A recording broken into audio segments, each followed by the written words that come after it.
Hello, j'espère que ça va bien. Volk Fishing et Stan Fishing en fait. Ouais. Voilà la chaîne, bonjour, faire entreprise. Beau petit étang, on est en enduro, voilà format compétitif. Let's go. Ouais, on essaye, hein, on va voir. Hein. Il est 11h39, ça a commencé il y a 39 minutes. Toureil, exactement. Voilà, petit étang privé qui là organise un petit enduro, donc on va essayer de faire mieux que 5e.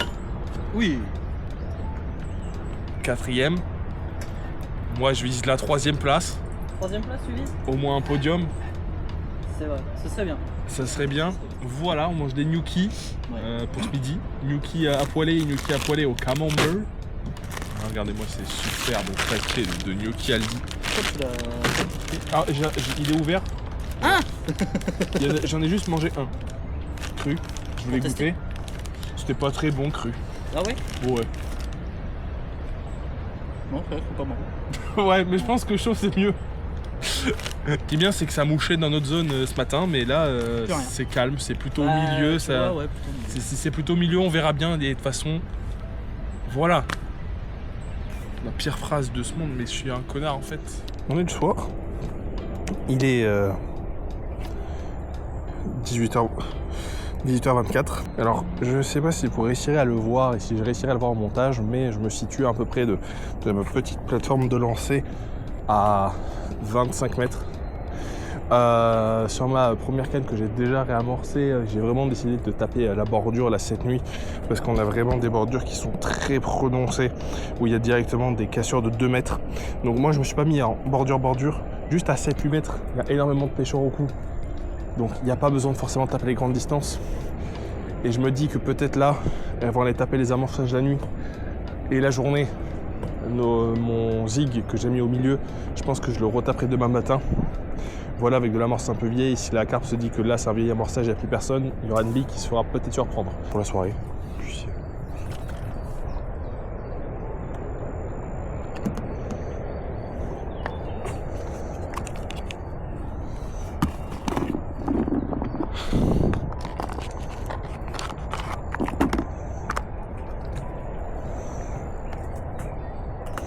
on va se bomber.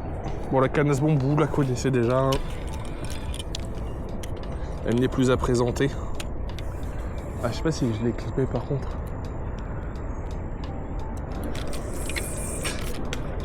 Ah putain. Je le savais, il a été clippé pour la première canne. Et pas grave.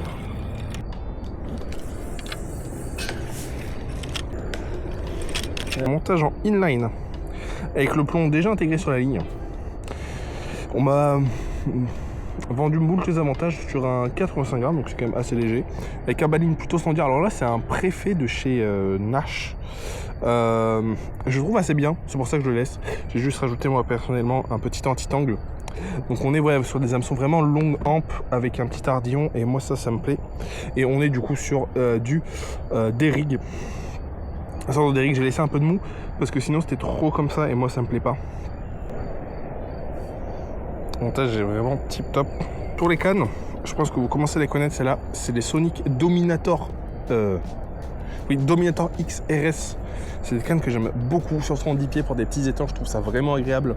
Je n'ai pas pris mes 12 pieds ATX, par contre j'ai mis leur moulin, du coup l'ATX 8000 Custom en XS. C'est des bons bourrins, malgré le fait que là j'ai trouvé peut-être un poil trop lourd pour la canne. C'est pas spécialement grave, mais bon, on va dire que ça serait plutôt pour des cannes en 11 pieds peut-être. Mais là, c'est vrai que c'est quand même un petit peu lourd, je trouve. Donc on va jeter sur le marqueur et puis...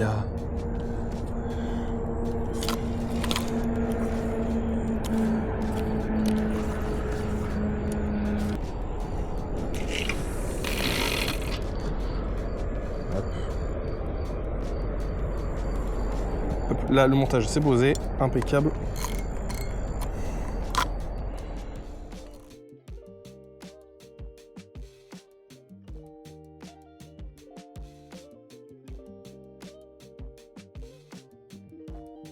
Bon, je vais pas vous mentir, cette première journée et cette première après-midi de deuxième journée n'étaient pas très prometteuses. On a fait 0 départ, même si on a eu quelques touches retour, mais c'était sans compter sans doute la dernière nuit qui aurait dû être décisive. Mais vous allez voir que ça ne s'est pas réellement passé comme prévu. Oh. Non. Putain.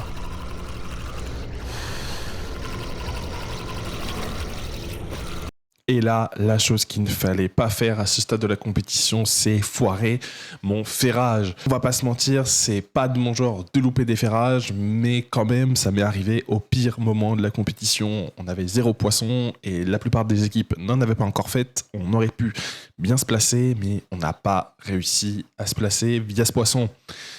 La raison, c'est que la carpe est partie à droite sur un gros rush et lorsque j'ai voulu ferrer de nuit et je n'avais oublié ma frontale, ce qui est ça entièrement ma faute, eh bien j'ai tapé dans l'autre canne, ce qui a provoqué instantanément un mot sur la canne et a fait décrocher la carpe.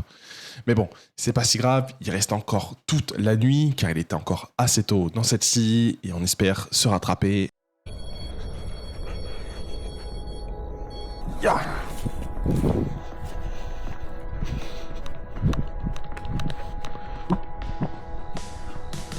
Hop, hop, hop.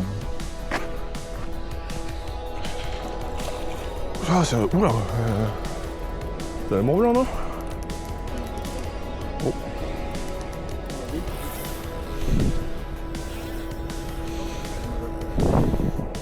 Ah ouais, bah là, t'as pas fini, gros. De toute façon, t'as quartier libre. Hein. Hop.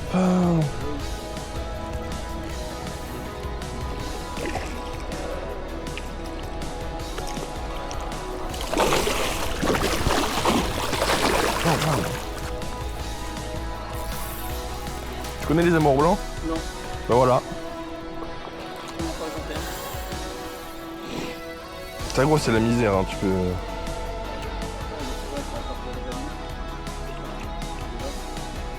Non, mais c'est juste la pluie.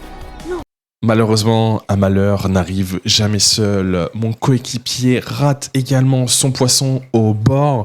Un gros amour blanc qui aurait pu faire la différence si on réussissait à faire ces 2 poissons. Et évidemment, ce n'est pas de sa faute. Également, il y a un facteur, on a l'impression qu'on se donne des excuses, mais vraiment, on est maudit. Son fil est tout simplement passé sous sa bobine au moment de ramener le poisson. Vraiment le clou du spectacle qui a fait que quand l'amour blanc a fait un rush, il a dû faire un peu de mou pour pouvoir se débarrasser du fil et ça a décroché. C'est malheureux car on perd 2 poissons alors qu'on aurait pu vraiment très bien se placer et finir minimum 2e de la compétition. Et à ce stade, on est encore 5e. Mais alors qu'on pensait que tout était fini, il se passe ça.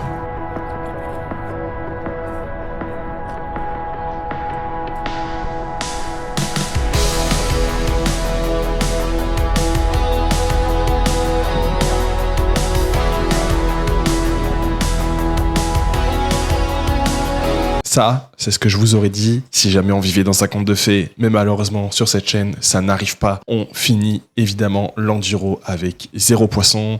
Et ça fout mal. Nous qui étions arrivés en se décidant de finir au moins sur le podium, on se retrouve 5e sur 5. La performance est désastreuse. On n'est pas la seule équipe à ne pas avoir fait de poisson, donc techniquement on pourrait se placer aussi également 4e sur 5, mais le choix de l'aléatoire a fait qu'on a fini 5e sur 5e. C'est très dommage car franchement, honnêtement, on aurait pu très bien se placer si on avait fait ces 2 poissons, mais la chance n'est jamais de notre côté dans tous les cas. Quand je pêche avec mon coéquipier, vous l'avez bien vu à la Prade, on avait beau faire 2 poissons, on a perdu une canne, et généralement quand on est ensemble, je sais pas ce qui se passe, mais les étoiles s'alignent jamais. C'est pas si grave, on a passé quand même un bon moment ensemble, et c'est quand même le principal, et cette fois-ci il n'y a pas eu de grosses pertes matérielles, même si on doit quand même noter 2 bombes qui sont parties, à Stan et un à moi, mais le mien a juste explosé littéralement. C'était un bombe AliExpress et au bout de 20 lancers, il a décidé de se casser. Mais moi, j'ai également perdu une de mes batteries de GoPro. Alors quand je dis perdu, c'est que je ne l'ai pas perdu réellement, c'est qu'en fait, la batterie a littéralement gonflé et quand les batteries sont gonflées, il ne faut plus les utiliser. Encore une fois, c'est bête, mais j'ai vraiment l'impression que des fois, le sort s'acharne sur nous. Tout simplement, on perd du matériel comme ça sans forcément trop de raison. À la limite, mon bombe AliExpress qui m'a coûté 1 €, bah c'est pas si grave, mais mais par exemple, Stan repère un bombe alors qu'il y avait rien de quoi s'inquiéter sur ça.